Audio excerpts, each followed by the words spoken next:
Class 10th science chapter first chemical reaction and equation का ये part second है।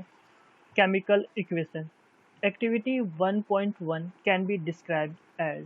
कल हम लोगों ने देखा था एक्टिविटी 1.1 को, उसको हम लोग कैसे डिस्क्राइब कर रहे थे। When a magnesium ribbon is burn in oxygen it get converted to magnesium oxide.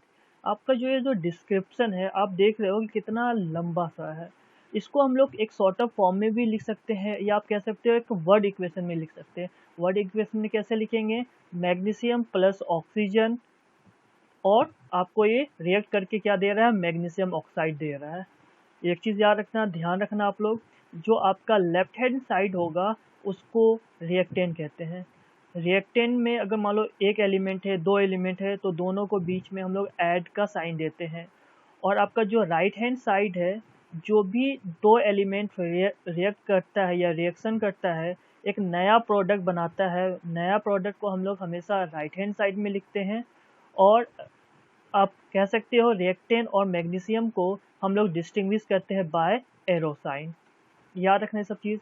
Next देखते हैं हम लोग, the substance that undergo chemical changes in the reaction magnesium and oxygen are the reactant. अभी मैंने बताया आपको कि जो मैग्नीशियम और ऑक्सीजन है आपका लेफ्ट हैंड साइड में लिखते हैं उसको हम लोग रिएक्टेंट कहते हैं। और जो नया सब्सटेंस मैग्नीशियम ऑक्साइड जो फॉर्म्ड होता है ड्यूरिंग द रिएक्शन उसको हम लोग प्रोडक्ट कहते हैं और उसको हम लोग राइट हैंड साइड में रखते हैं।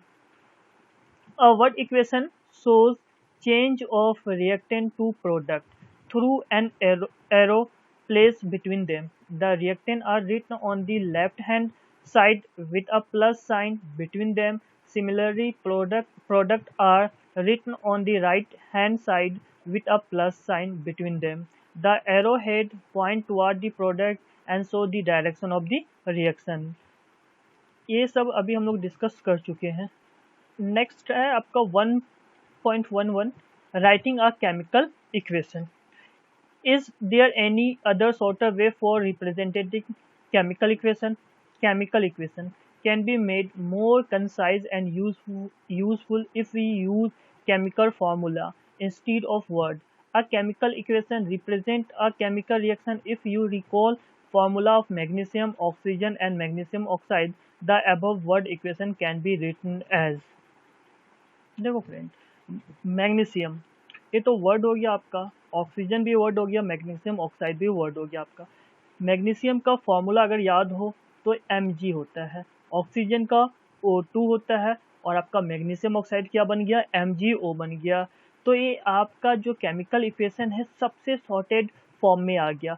हमने देखा कि 1.1 एक्टिविटीज़ को सबसे पहले हम लोग एक सेंटेंस के रूप में लिख रहे थे, उसके बाद हम लोग वर्ड इक्वेशन बनाए, उसके बाद इसको हम लोग केमिकल इक्वेशन में बनाए। आप तीनों का अगर कंपेयर करोगे तो आपको सबसे इजी वे लगेगा chemical equation. Count the compare the number of atom of each element on the LHS and RHS of the arrow. Is the number of atom of each element same on both the side? If not, then the equation is unbalanced because the mass is not the same on both sides of the equation. Such a chemical equation is a skeletal chemical equation for a reaction. Equation 1.2 is a skeletal chemical equation for a burning of magnesium in air.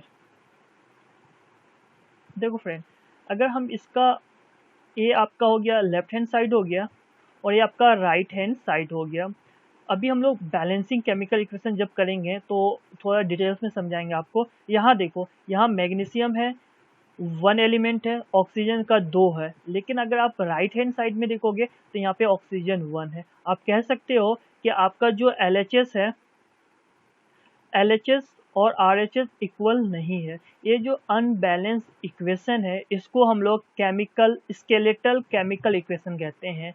बहुत important चीज़ है, skeletal chemical equation क्या हो गया, ऐसा chemical equation जो unbalanced हो। Unbalance का मतलब क्या है कि जो आपका लेफ्ट हैंड साइड है वो does not equal to right hand side.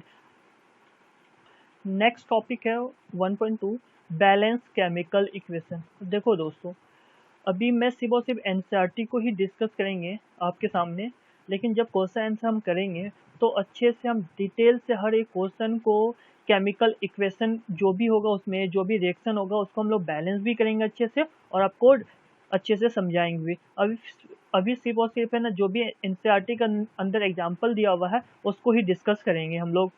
Balance chemical equation, recall the law of conservation of mass that you study in class 9. Mass can neither be created nor destroyed in a chemical reaction. That is, the total mass of the element present in the product of a chemical reaction has to be equal to the total mass of the element present in the reactant. अगर आपको conservation of mass याद नहीं है तो recall कर लेते हम लोग। एक एग्जांपल ले रहे हैं, हाइड्रोजन एलिमेंट जब ऑक्सीजन के साथ रिएक्ट करता है तो वाटर का फॉर्मेशन होता है, सबको मालूम है। अब हम लोग एटॉमिक मास देखते हैं, हाइड्रोजन का 1 होता है और ऑक्सीजन का 16 होता है। अब हम लोग क्या करते हैं, H2O2 H2O का फॉर्मेशन होता है। हम इसको बैलेंस करके यहाँ पर भी 2 लगा दिए, यहाँ पर भी 2 लगा दिए, बैलेंस एक केमिकल इक्वेशन हो गया आपका वाटर का, फॉर्मेशन ऑफ वाटर का। अब हम लोग जानते हैं एटॉमिक मास ऑफ हाइड्रोजन 1 है, 1 मल्टीप्लाई बाय 2 आ जाएगा, अब मल्टीप्लाई बाय 2 4 आ गया आपका। वैसे ही ऑक्सीजन का आपका एटॉमिक मास 16 है, 16 मल्टीप्लाई बाय 2 आपका कितना होगा 32, क्योंकि यहाँ पे 2 एलिमेंट है ऑक्सीजन का, तो आपका 32 आ गया। अगर हम लोग राइट हैंड साइड की बात करें तो हाइड्रोजन 1 होता है एटॉमिक मास, 2 से मल्टीप्लाई करेगा 2 आ गया, प्लस आपका ऑक्सीजन है 16, 16 प्लस 2 18 मल्टीप्लाई बाय 2 आपका 32 प्लस 4 36 36। अगर यहाँ पे आप देखोगे तो LHS इक्वल टू RHS हो गया। तो हम कह सकते हैं ये आपका क्या है, कंजर्वेशन ऑफ मास है। कंजर्वेशन मास क्या कहता है आपका, कि जो भी आपका कंजर्वेशन ऑफ मास कहता है कि mass can neither be created nor destroy in a chemical reaction. कोई भी केमिकल रिएक्शन होगा उसमें ना तो कोई नया मास क्रिएट होगा ना ही डिस्ट्रॉय होगा। In other words, the number of atoms of each element remain the same before and after the chemical reaction. Hence, we need to be balanced skeletal chemical equation is the chemical equation 1.2 balance. Let us learn about balancing a chemical equation step by step.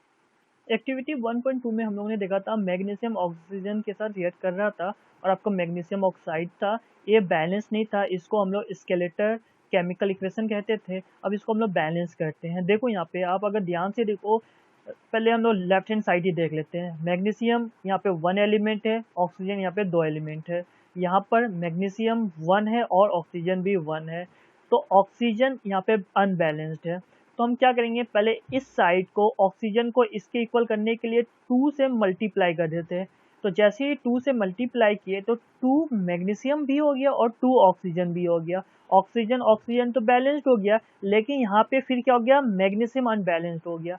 इसी वजह से हम लोग फिर ये जो 2 magnesium हो रहा है राइट हैंड साइड में, आपको लेफ्ट हैंड साइड में भी 2 क्या करेंगे, हम मल्टीप्लाई कर देंगे। अगर आप ध्यान से देखो अब क्या हो गया, आपका मैग्नीशियम भी 2 एलिमेंट हो गया, ऑक्सीजन भी 2 हो गया। अगर आप प्रोडक्ट की बात करोगे तो मैग्नीशियम भी 2 है और ऑक्सीजन भी 2 है। तो हम लोग कह सकते हैं कि क्या है, ये बैलेंस केमिकल इक्वेशन है।